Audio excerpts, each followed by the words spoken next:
Hello, my name is Mackenzie Ressler, and today we're going to be talking about how memory works in regards to marketing.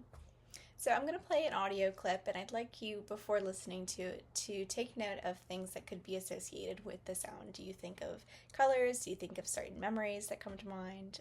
So let's take a listen.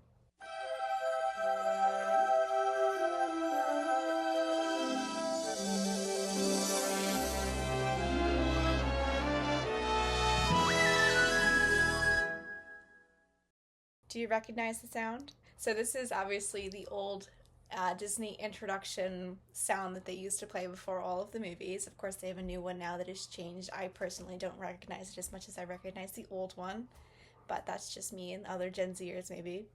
So I'd like to talk about here the use of sensory input that Disney has used to strengthen the association consumers have with their brand image, utilizing this sound and other sensory inputs as well. I'd like to bring to mind an example of smellitizers, I believe Disney calls it. They are small pressurized air units that emit certain smells outside of stores in Disney World, in Disney parks. So, for example, a cafe might have a scent that uses like a cinnamon bun scent that produces it into the streets and entices consumers to come into the store. Here in this example, we have triggered the sensory memory. This is a quick, short-term example of utilizing a sensory input to trigger the consumer's interest. This is something that is just going to get them in the door. So what we'd like to do as marketers is to strengthen that brand association, and in doing that, we are triggering the long-term memory function here.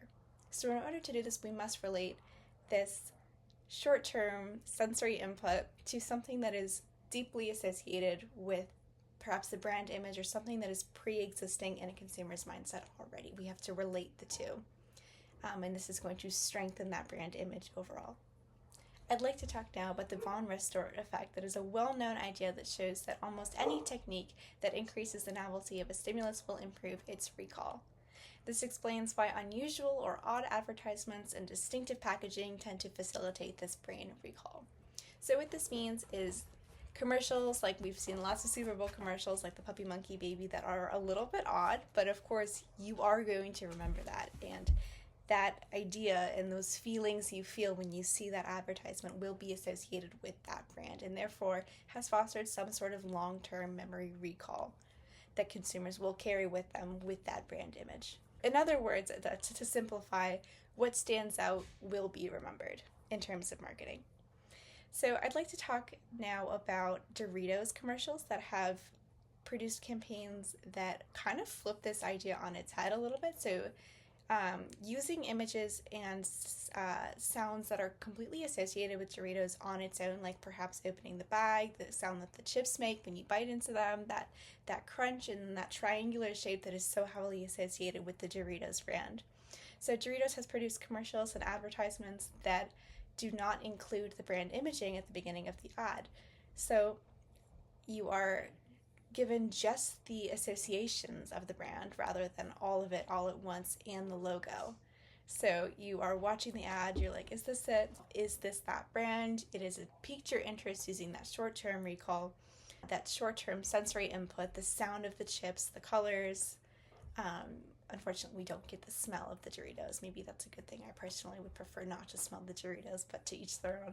I'm not a huge Dorito fan. I just think that the commercials are an interesting example of this topic. And so we get the advertisement and we're seeing all of the associations, and just at the end, to confirm that this is that brand, you're given the logo and you are told that it is in fact a Doritos commercial. To further discuss other subconscious opinions that we may have that are pre-existing prior to any sort of advertisement given by a brand, I'd like to move to the idea of nostalgia, and bringing that back to our Disney example. Disney is operating on very high levels of nostalgia and relies on it to bring in sort of generations of Disney fans. And I'm going to talk about millennials who seem to think very highly of this nostalgia trend. Those 90s babies are some of the biggest contributors to Disney products. For example, 43.9% of Disney Plus subscribers fall into the category of millennials, while 47% of Disney Park visitors fall into that same category. So they are obviously a very large portion of Disney subscribers, generally speaking. So now that we've talked about how nostalgia can strengthen brand imaging when it comes to preconceived perceptions of a brand image, relying on that nostalgia to bring in and maintain consumers, I'd like to talk about repeated exposure, which can also affect memory in terms of marketing. Something as simple as just seeing an advertisement, seeing a color, seeing certain brand identities often enough can strengthen a person's perception of a brand, or at least get that in that subconscious, so that you are thinking about that brand. Like if you are thinking of a soda, perhaps Coca-Cola comes to mind first because you were just seeing it over and over again. And I personally am not a huge fan of Coca-Cola, but I do think of it first when I think of soda because of that repeated exposure.